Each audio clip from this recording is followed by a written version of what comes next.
guys. So now we're going to go over Sanda's number 3 and number 4 and go through a little bit of explanation of how to do it. So we've already introduced the basic structure of the form, which leads off into the other ones. And now what we're going to be doing is we're going to be talking about the knees and also doing our roundhouse. So the thing that's very important with this one when you're on number 3 is that you want to get used to the knee and the hip motion.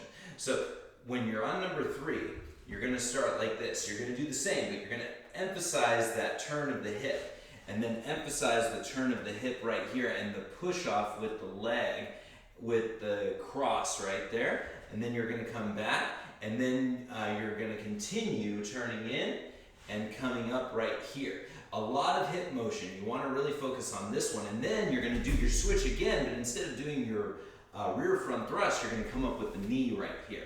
And that's going to allow a little bit more flexibility in the hips and come straight up. And then you want to come back down and then reset to restart again. So fast, it looks like this. 1, 2, 3, 4. Switch, knee right here. And then you're going to continue the same way over and over again, making sure that you've got that hip mobility and you're not dropping your hands, okay?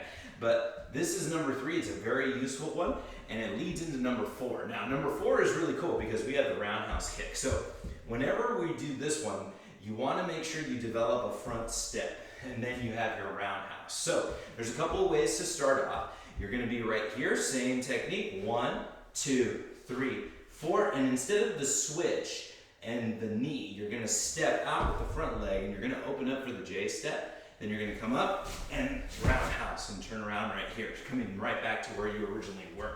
Now, that one is still in the line of basic, but if you wanted to do a progression, you would start off like this. 1, 2, 3, 4. Step out, kick, and then come back to reset, just to start off easy. Then your progression would be to get the spin in for power, which is 1, 2, 3, 4. You step out, and you're coming right back to your starting position right here.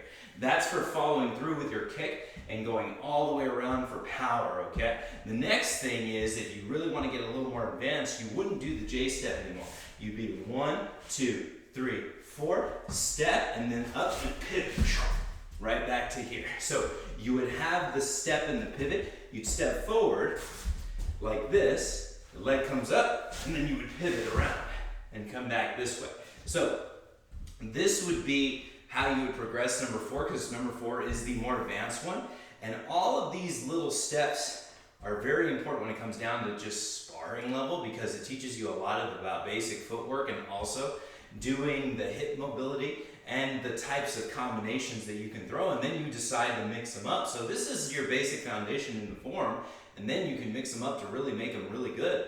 But this is where we start off with, and make sure you practice them over and over and try to find different ways to use them, and then you get to apply them in sparring. But thank you very much, and make sure you keep practicing.